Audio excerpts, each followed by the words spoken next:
সরস্বতী নদী তীরে কল্পনার ঘিরে ঘিরে সেই সরস্বতী নদী এখন নালা। ভোটের বাজারে সরস্বতী এখন ভোটের নদী।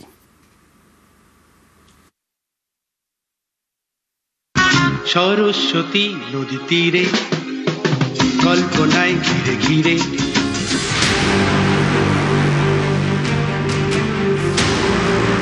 সরস্বতী নদী উৎপত্তি হুগলির ত্রিবেণীতে, গঙ্গার অন্যতম শাখা নদী।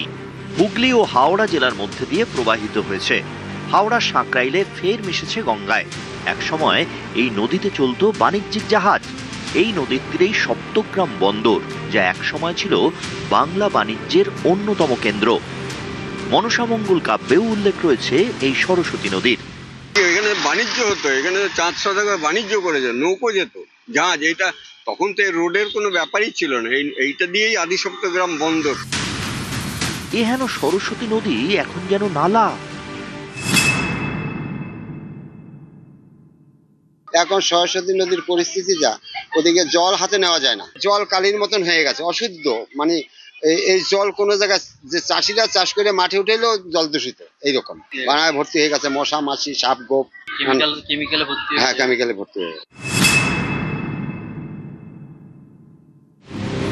এই নদীতে একসময় জাহাজ চলতো, এখন তার বুকে কচুরিপানা।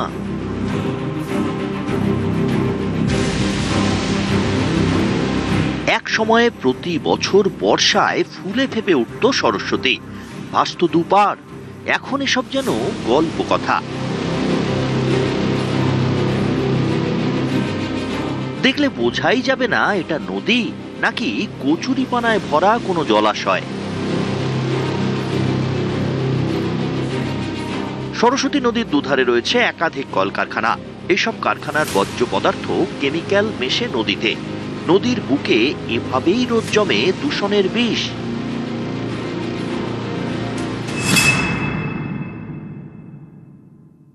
গঙ্গার মতো ফুলে ফেপে উঠেছে, করোলা গ্রাম ভেসে গেছে। এখান দিয়ে আমরা যখন বন্যা হয়েছে, আমরা বাড়ি বাড়ি থেকে রুটি কালেকশন করে এখান দিয়ে কলার ভেলা করে মানুষকে সহযোগিতা করেছি। সুন্দর খোলামেলা এত পরিষ্কার পরিচ্ছন্ন ছিল, কিন্তু সেটা আজকে মানে এমনই একটা দুর্ভাগ্য যে বিভিন্ন কারখানার যে কেমিক্যাল, সেই কেমিক্যালটাই নদীতে মিশিয়ে দেওয়া হচ্ছে।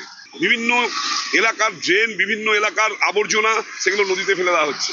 দেখলে বোঝা যাবে না যে এটা কি নদী না একটা ক্যানেল, যে একটা ড্রেন বড় আকারের, কি এটা ওইটা বোঝা যাচ্ছে না।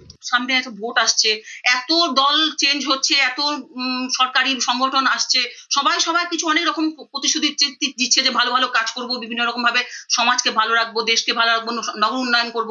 আমাদের একটা হুগলি নদীর ঐতিহ্যবাহী নদী যেরকম মজে পড়ে আছে, এটা দিকে তো কারোর কোনো হেলদোল নেই। স্থানীয়দের অভিযোগ, ভোট আসে ভোট যায়, নিয়ম করে প্রতিশ্রুতি মেলে, কিন্তু সরস্বতীর হাল ফেরে না।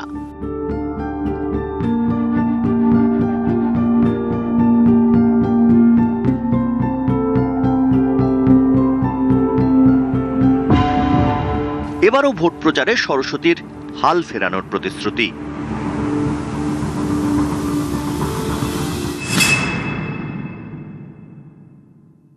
ডবল ইঞ্জিন ছিল হুগলিতে গত 5 বছর, 2019 থেকে 2024।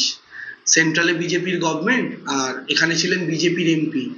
তো সেই বিজেপির এমপিরই তো এটা করা উচিত, কারণ এই বিষয়টা, নদী সংস্কারের বিষয়টা একটা বড় অংশ সেন্ট্রাল গভর্নমেন্টের আওতায় পড়ে। তার সঙ্গে রাজ্য কেন্দ্র উভয়কে মিলিতভাবে এই কাজটা করতে হবে। এখানে রাজনৈতিক দড়ি টানাটানি খেলা করে লাভ নেই। যারা যেখানে ক্ষমতায় আছেন, পাওয়ারে আছেন, তাদের সর্বশক্তি দিয়ে অন্তত এই সম্পদটাকে রক্ষা করতে হবে। দেখুন, এই যে প্রবাহমান পথ, একটা সময় এটা জলপথ পরিবহনের অন্যতম একটা নদী ছিল। আদি সপ্তগ্রামে বন্দর ছিল। দীর্ঘদিনের একটা আন্দোলন ছিল যে পূর্বের রূপে সরস্বতী নদীকে ফিরিয়ে দেওয়া। কথা বলতে পারি যে অবশ্যই চুঁচুড়ার মানুষ আমাকে এই দায়িত্ব তুলে দিলে যাতে সরস্বতী নদীর পূর্বরূপে ফেরানো যায়, তার অবশ্যই প্রচেষ্টা করব। আমার বাড়িটা কিন্তু এই নদী থেকে 1/2 কিলোমিটার দূরেও নয়, যেখানে আমি দাঁড়িয়ে আছি। সরকারের সজাগ দৃষ্টি আকর্ষণ করতে চেয়েছি বাম আমল থেকে হাল আমল পর্যন্ত, কিন্তু কেউ কোনো কর্ণপাত করেনি। যে নির্বাচনে প্রতিদ্বন্দ্বী প্রার্থীরা আমার বিরুদ্ধেও আছেন, তাদের সব দরদ উথলে পড়ছে। হুগলি থেকে সোমনাথ ঘোষ, নিউজ 18 বাংলা।